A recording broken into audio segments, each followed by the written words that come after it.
Welcome back to the Magnolia Media Podcast. I'm your host, Jonathan M. Ruggiero, and happy Sunday to you all. This is a unique opportunity to get a little Magnolia Media Pod on the weekend. Obviously, we have an episode recorded on Fridays that drops on Saturday mornings, but today I'm doing one for you that will drop immediately after it is recorded. Now, to start things off, a little self-promotion.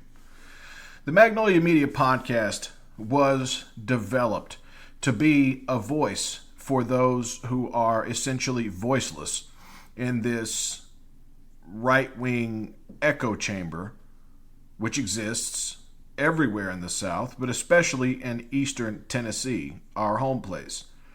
And we try to bring a perspective of Southern Southern liberalism, Southern progressivism, I guess you'd say.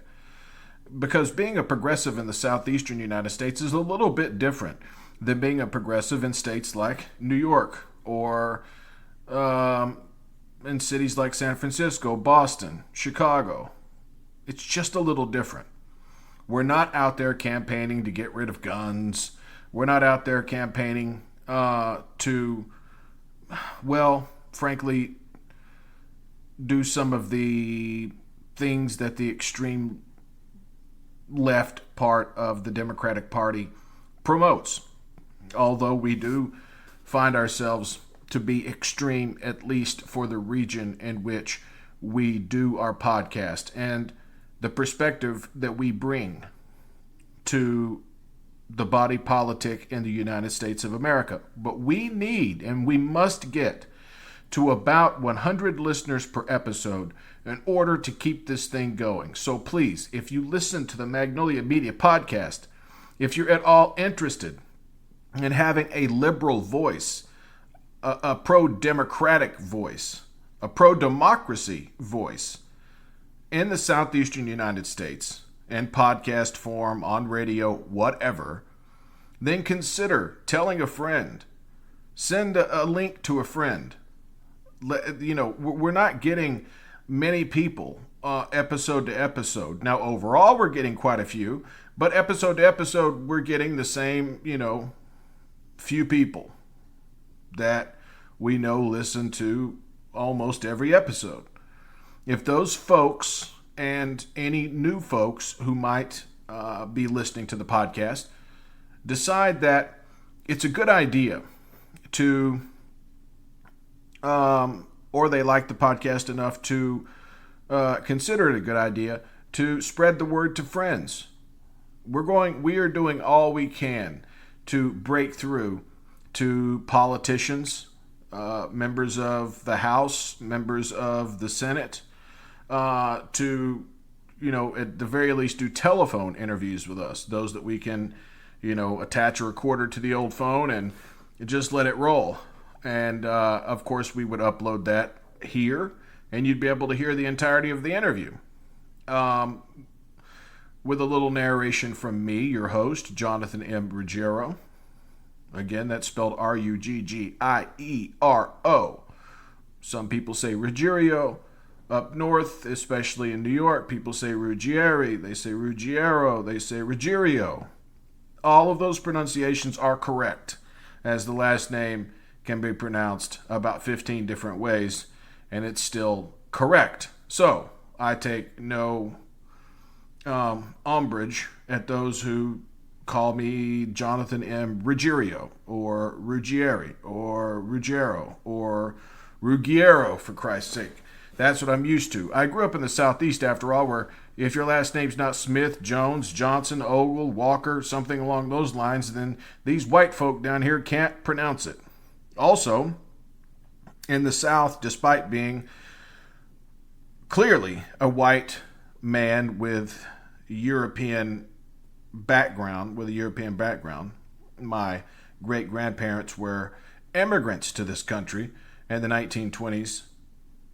I was looked at as, in some way, multiracial because Italians, well, I tan differently I look different after being out in the sun for an entire summer, sort of a copper tone. I've been mistaken for multiracial by African Americans, by plenty of my white friends in school.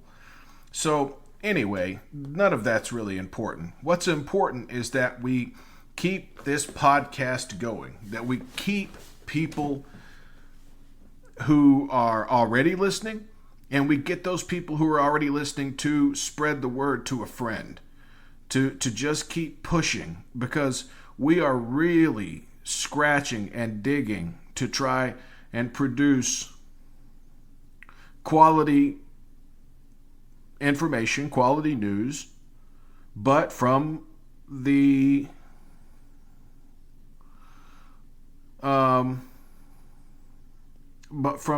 perspective of liberals, Southern liberals, which again is a little bit different, not a whole lot different. We're 100% behind the LGBTQIA community. We are completely behind gay rights. We completely support the banning of assault weapons. We completely support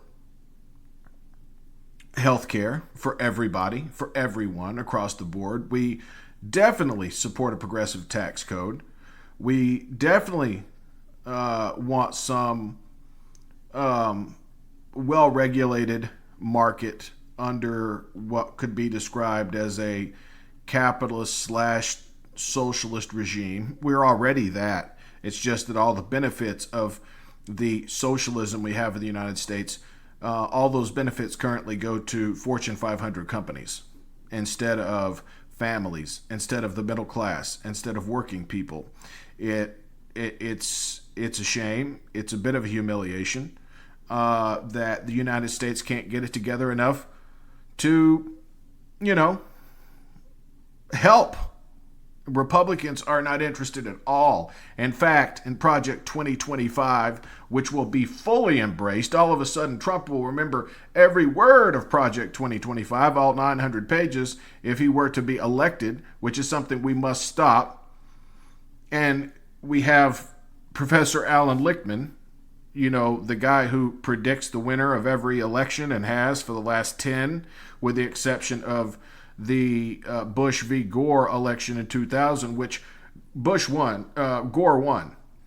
Gore won, if not for the fact that George Bush's brother was the governor of the state of Florida, and the Republican Party of the state of Florida bent the rules, completely manipulated, lied, and threw out 1 in every 10 African American ballots, but only 1 in every 1,000 white ballots that had some improper signature or something like that in the 2000 election. It was not the 538 hanging chads. That had nothing to do with it. Of course, that's the story. That's the way history has written it, but it's incorrect. And if you listen to Professor Alan Lichtman of American University, who again has called the last 10 consecutive presidential elections correctly, including Bush v. Gore, because Gore did win that election, and then it was taken from him by an extremist right-wing Supreme Court. It's not like the Supreme Court just got extreme all at once. It's that there was that Kennedy was there to sort of be that vote to bounce one way or the other. And then he betrayed the entire country by deciding to step down and giving Donald Trump a third choice, a third option to replace, or a second option rather, to appoint another Supreme Court justice, an extremist. I believe that was the seat filled by Neil Gorsuch. Then Brett Kavanaugh, then Amy Coney Barrett, who has been just slightly less extreme than the rest of them, but still extreme. And no brand, corporate or public, has taken a bigger hit than the Supreme Court of the United States over the last, 3, 4, 5 years, especially the Dobbs decision. That completely drove them into the ground. We need to keep hammering home that if Republicans take control of government, first of all, getting rid of them will be almost impossible. Donald Trump will utilize his new powers to attack and jail the suspending all rights, that is, of while arresting and jailing his political opponents. So in 2028, it's going to be hand the mantle directly to J.D. Vance and threaten the life of anyone who decides to run against him in the Democratic Party. So is it the right move? And I'm hoping for some engagement on this. Again, you can find me on Threads at Magnolia John 2024, where you can make comments and you can tell me what you think directly. What should we do? Should we completely throw our support behind Joe Biden and say, look, donor class, it's time for you to start pouring money back into his campaign because this is our guy and no one else is really polling that much better or that much worse than Joe? In some cases, much worse. I think Kamala Harris would get just absolutely steamrolled by the vast right-wing conspiratorial machine that has existed for a long time, but really, started shooting steroids when Donald Trump came along and became emboldened. And now you're having, white power Klan rallies with no hoods, aka the RNC. Then you have an atheist pretending to be a Catholic who is supposed to be a hillbilly, where there are no cathedrals and there are no Catholics. In fact, there is, and I'm from hillbilly country, I'm from southern Appalachia and Tennessee, and this son of a bitch has done nothing but do all he can to keep people in Appalachia as poor, white, and stupid as possible. He's portrayed them as the salt of the earth, when the truth is bath salts are the only salt they're interested in.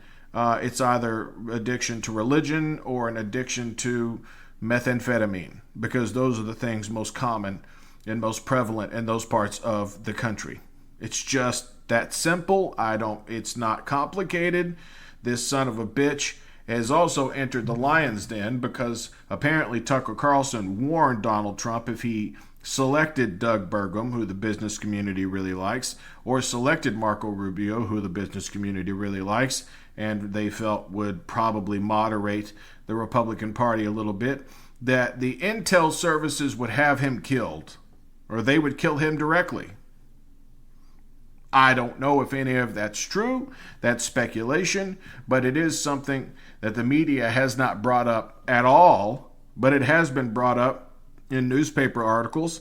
It's been brought up by podcasters like Keith Olbermann on his podcast Countdown, which, by the way, if you don't listen to it, it's on Tuesdays through Fridays. I recommend listening to it. By the way, he does Thurber on Friday, short stories by James Thurber. I played for you on yesterday's episode, Born Into This, the poem by Charles Bukowski, read by Charles Bukowski, who is probably top 2 or 3 for me, especially among 20th century writers. I just find him absolutely compelling. He is the common man. He is the guy down in the dirt, grinding it out, working these terribly hard jobs, meat packing plants, dress factories, a pickle factory, before finally settling in at the post office, where he put in, 13 years before being persuaded to quit that job and write full time. So he's not a writer who comes from an elitist background. He didn't go to Harvard or Yale. In fact, he flunked out of LA City College after 2 semesters, much like me. Instead of alcohol, it was, of course, like I said, I've told you before, it was the injury that led to painkillers. And that derailed my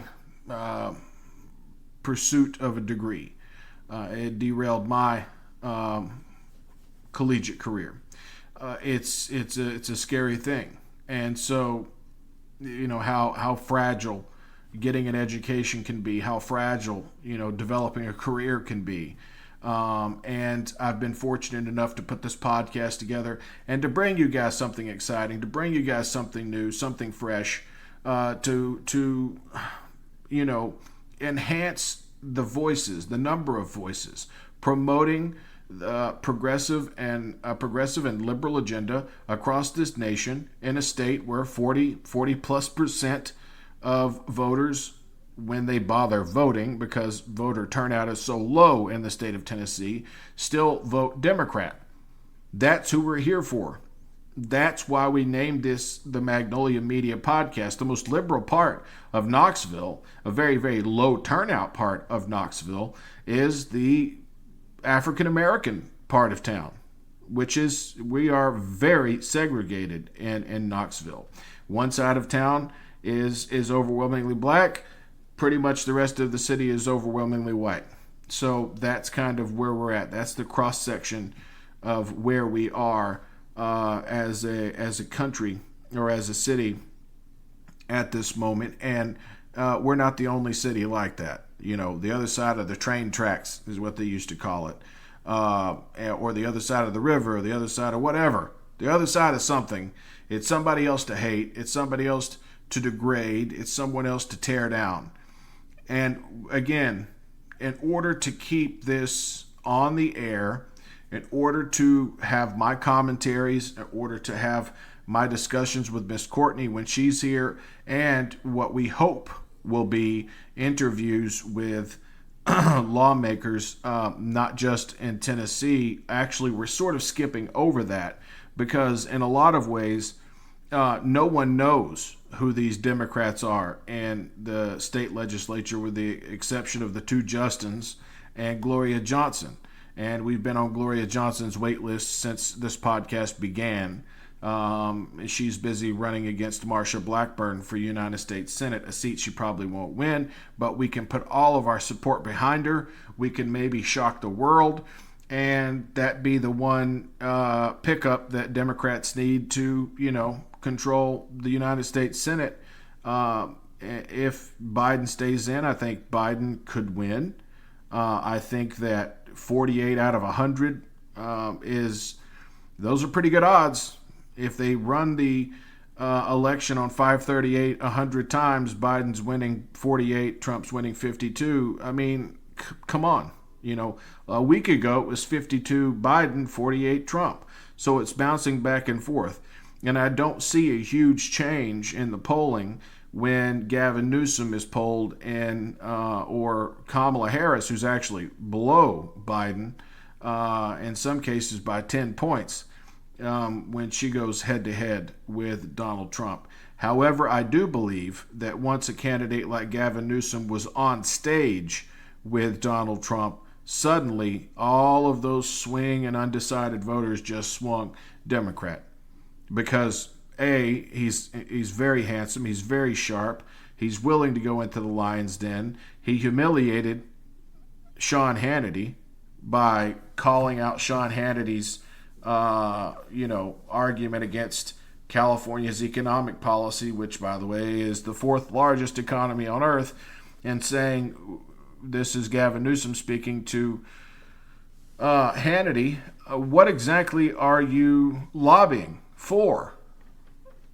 The economic policies of Mississippi, a state that produces nothing, a state that completely depends on federal funding in order to exist, a state like West Virginia, which could just, they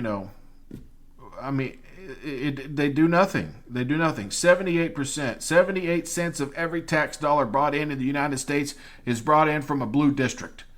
Democrats are more likely to go to college. Democrats are more likely to have good jobs. Democrats are, if you look at PhDs, people with masters and PhDs, people with doctorates, they're like 90 percentile. They're in the 90 percentile of their likelihood of being liberal or Democrats or Democratic voters. It's over 90%, because the more educated you become, the more obvious it is that the Democratic agenda is more in line with, first of all, Christian values. If you are a Christian, the fact that, Republicans are trying to do away with SNAP benefits for the poorest children in the country, for the poorest families in the country. They're trying to take that away. Does that sound like something Jesus would do? Jesus wasn't around to endorse AR-15s. Jesus would never in a million years embrace some sick, disgusting, lying sack of shit like Donald Trump. And it's just that simple. We are going to be a little bit more aggressive here on the Magnolia Media Podcast than you're going to find on some of your softer, weaker, liberal podcasts. I love Brian Tyler Cohen. I love Midas Touch. I love, some of these other political podcasts, progressive political podcasts. But David Pakman, who I really don't like that much, I'd be lying if I said I was a David Pakman fan. I'm not. Or an MSNBC fan. I'm not. Because Comcast ultimately determines what will and will not be on their shows. And they may, take a little jab at Trump from time to time, but coming right out and using the term fascist. He is fascist, and he could derail the United States of America for the next 30 years if he's allowed anywhere near the Oval Office ever again. Also, I believe J.D. Vance has made a huge mistake for him personally, and I think it was a huge mistake for the Republican Party. For one, they peaked way too early. The peak is over. They're going to get a bump from the convention, and then it's going to be all downhill from there. If major money donors decide to jump back on the Biden bandwagon, if Biden does, in fact, refuse to step down, because he is only running like 2 points behind, they say, well, it's 6 points, it's 8 points, it's 10 points. Where? Someone show me where. I don't see it. I mean, I'm examining 538 inside and out, and I don't see a single poll anywhere that has him down more than 3. Now, he may be down in some swing states, but how much can we really rely on that, especially when the Democratic Senate candidate in each of those states, like Bob Casey in Pennsylvania, Gary Peters in Michigan, Tammy Baldwin, Wisconsin, Jackie Rosen, Nevada, Ruben Gallego, Arizona, are just kicking the crap out of everybody. I mean, we even have Democrats in the Senate running in states that will go for Donald Trump, like Ohio and Sherrod Brown. And Sherrod Brown's killing it. Even John Tester could end up winning Montana. He's afraid that his ticket will be drugged down by a presidential candidate who offers no coattails. He's not like Obama, where you can just grab hold of those coattails and he's going to pull you across the finish line. In fact, it's kind of the other way around this time around. And again, I reiterate, who wants to be president at age 85? I mean, for all intents and purposes, he'll be 85 when his presidency's over. At the very, very tail end, he'll be 86 in the last few days of his time in office. And then we move on to, the next one, the next Democrat, because Democrats have the majority on their side. The majority of people want abortion protected. The majority of people want common sense gun reform. The majority of people want the expanded ACA. They actually want health care for all. But when we start talking about the ins and outs of how taxation would change if that were to happen, it gets a little dicier. When we talk about, bullies like Donald Trump and bullies like, some of these senators, these Republican senators, trying to say and do anything to protect their own, whether it's corrupt Supreme Court Justice Samuel Alito or even more corrupt Supreme Court Justice Clarence Thomas, a man who was actually willing to entertain the election challenges by Donald Trump, and who's being cited time and time again in the dismissal of those charges against Trump in Florida by Eileen Cannon. He sort of threw that in there about the illegitimacy of a special prosecutor being appointed by the Department of Justice and not being appointed directly by, I guess the president has to do it now in order for it to stick. So, obviously that's being appealed. It'll end up in the hands of a different judge, a judge who will make sure it's not out in Port Arthur. The courthouse isn't out in Port Arthur in the middle of nowhere, which is BFE, Florida.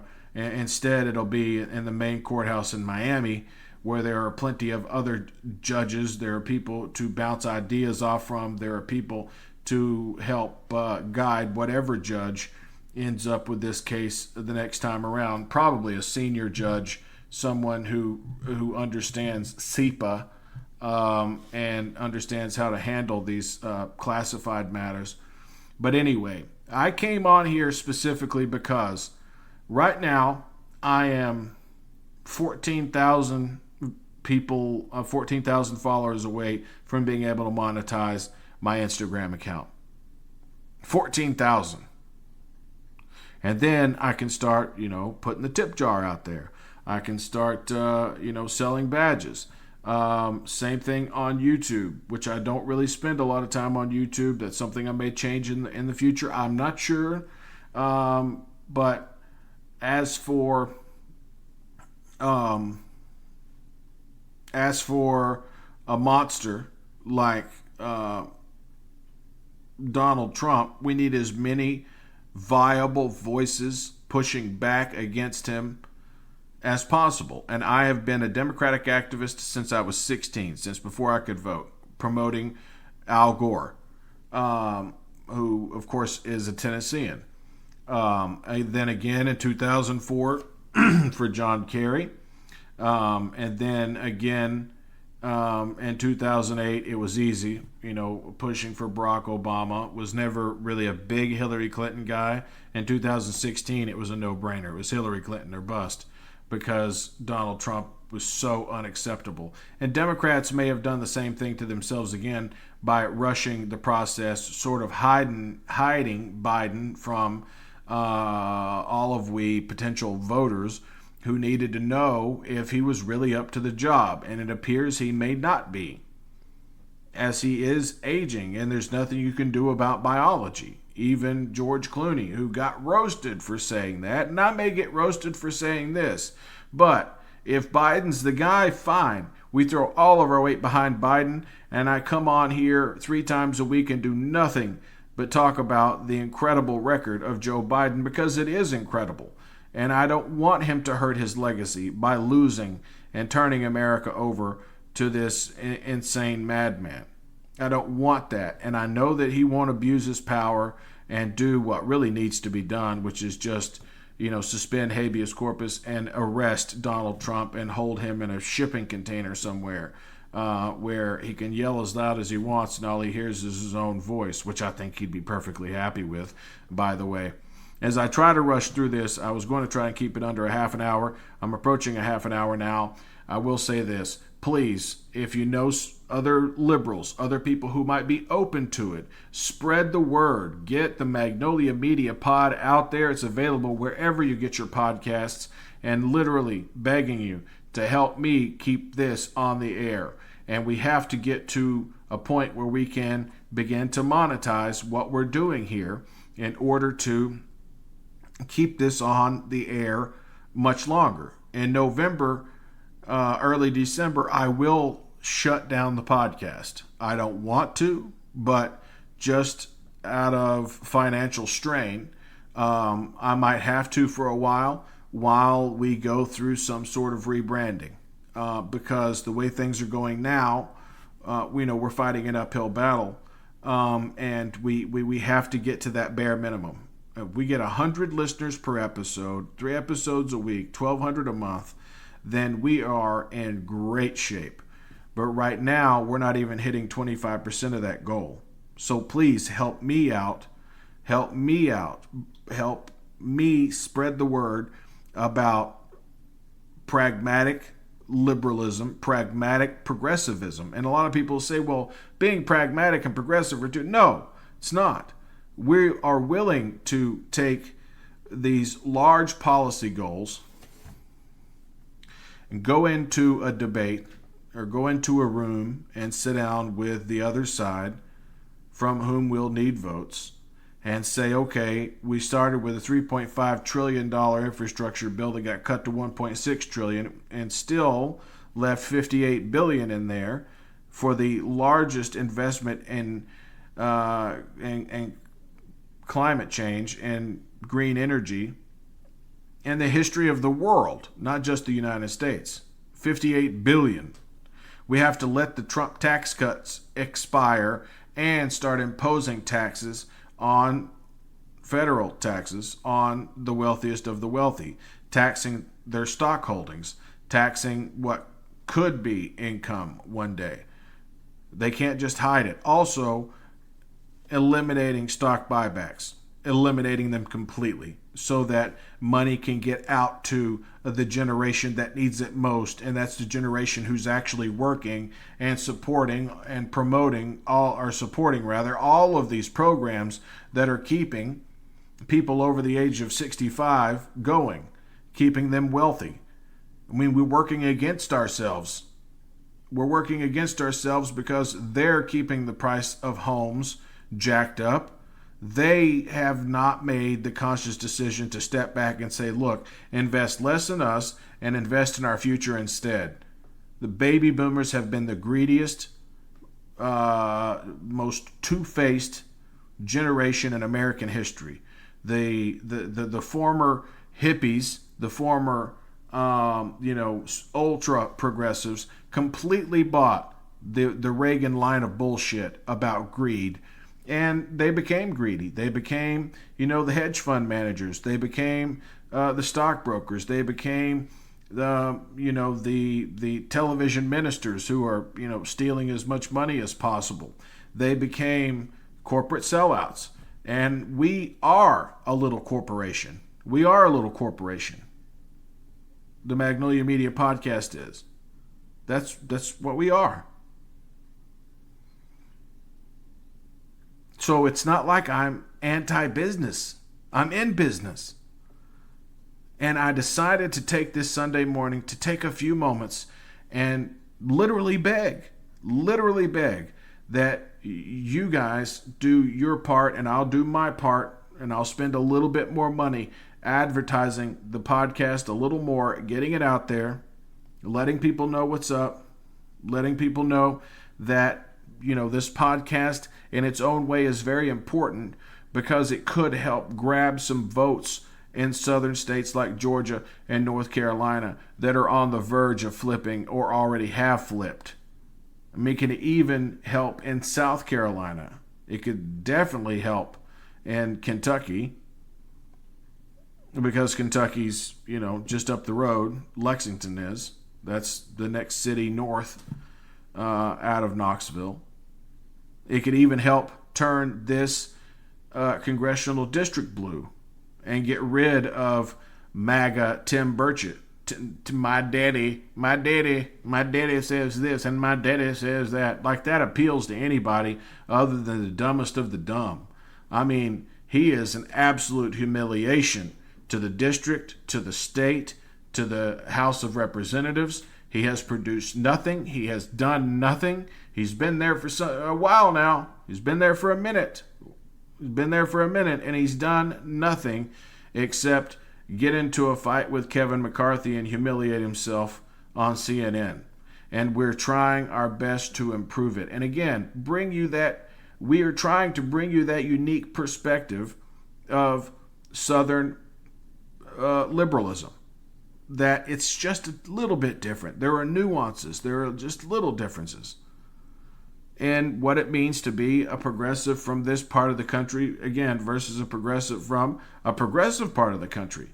Because we've had to fight for our progressive views. We've had to argue. We've been threatened. We've had guns waved at us We're constantly dealing with some asshole in a dually pickup truck with Trump flags and don't tread on me flags and QAnon flags and everything else every time we go out on the road. Especially when we leave the little bubble that is our 5 by 5 mile radius, here near downtown. When you get out into the country just a little bit, you start running into those extreme sheriffs and those extreme racists, the Ku Klux Klan members who no longer need a mask because Donald Trump's made it okay. The people who've lived with that and seen that firsthand all of our lives.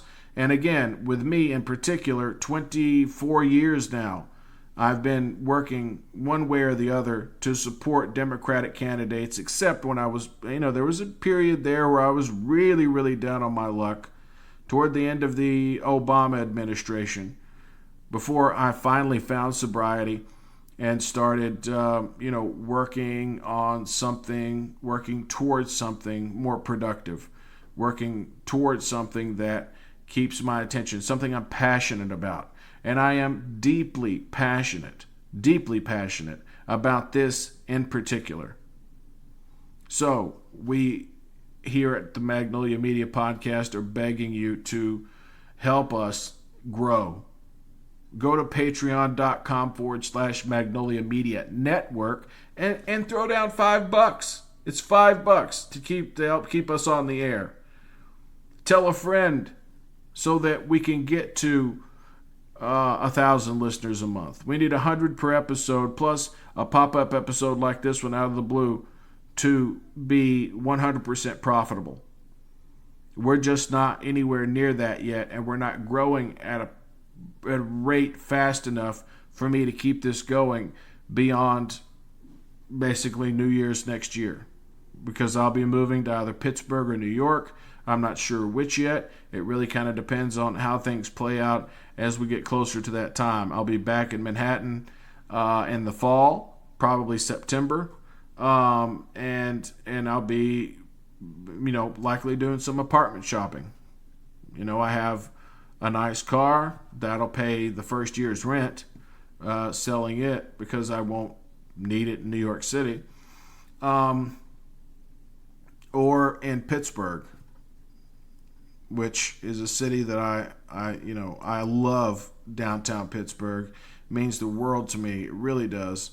I enjoy the people there. I enjoy the cityscape. I enjoy being downtown. I don't want to travel anywhere outside Pittsburgh. That's another issue, because you run into a lot of these 80-20 Trump counties, and I just, I don't want to leave one area that's, a 75-25 Trump area to an area that's an 80-20 Trump area. So that's one of the reasons I'm a little hesitant on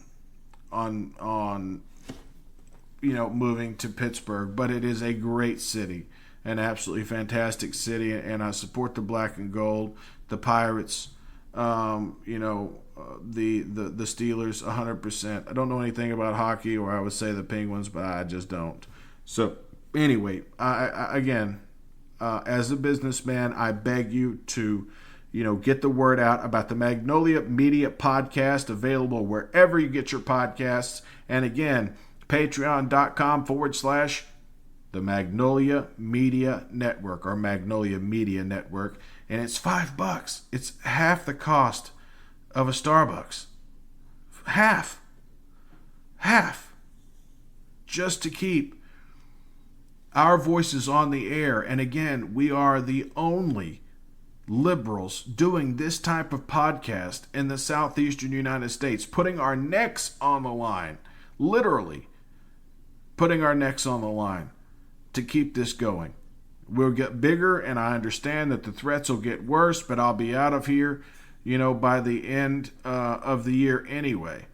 Whether Biden wins or whoever replaces Biden wins or not, I can't stay in this spot, but I can continue giving you the perspective of a Southern person, someone born, raised, and spent 35 years in the South, giving you our perspective on liberalism, which is a little bit more pragmatic. It's a little easier for people to swallow. It's not. It's certainly not extreme. It's certainly, a little more moderate than. It's moderate without being conservative. There's no conservatism in sight. We are capitalist, but we believe that there should be some socialist overlap to support families, to have things like Head Start, to fund the Department of Education, to make sure states like Tennessee aren't and Louisiana aren't indoctrinating children with what is, for the most part, hateful religion.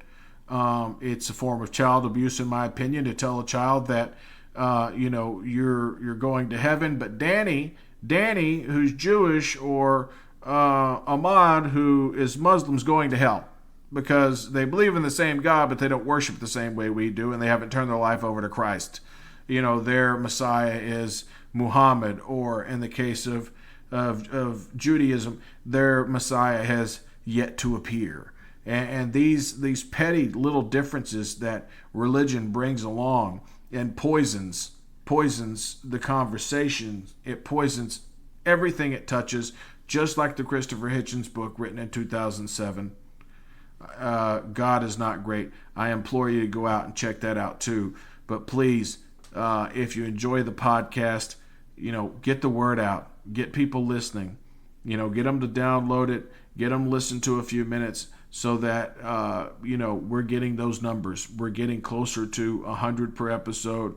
Then our next goal will be 1,000. And perhaps the move is necessary. Perhaps moving to a place like New York, where we're going to have a lot of New Yorkers who we can advertise to directly, sort of come back and say, here, we're doing X, Y, or Z to help promote the podcast and to bring people on who have something to offer, from people like Pete Buttigieg, who would be a dream interview. People like Nancy Pelosi, who would be impossible, but still a dream interview. People like, Vice President Kamala Harris, or whatever, or whomever. Adam Schiff, Jamie Raskin, and we just kind of go from there. But anyway, I appreciate you guys stopping in and listening just a little bit to me ramble on a Sunday morning, early Sunday afternoon. Sunday afternoon now. This has been the Magnolia Media Podcast. Again, available wherever you get podcasts. Please rate, review, share our podcast with as many friends as you know to help keep us on the air. And if you want to give, go to patreon.com/Magnolia Media Network. After all, the goal is to be a network and bring other podcasts in to the Magnolia Media umbrella. We'll be rebranding soon. We don't want to confuse people, so we'll make sure we do it in a way that makes it easy for you to track where we are. Even if the name changes a little bit, that might be some time off. I'm just preparing you in advance that we probably won't stick with a Magnolia Media pod forever.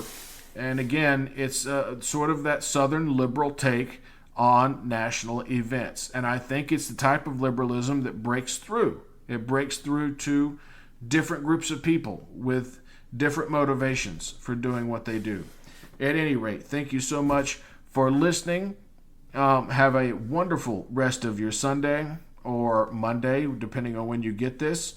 And if it's Monday, then have a great work week, and hope you have the best week possible.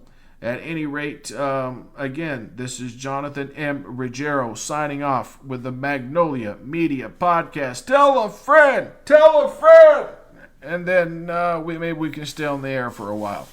And until next time, be well.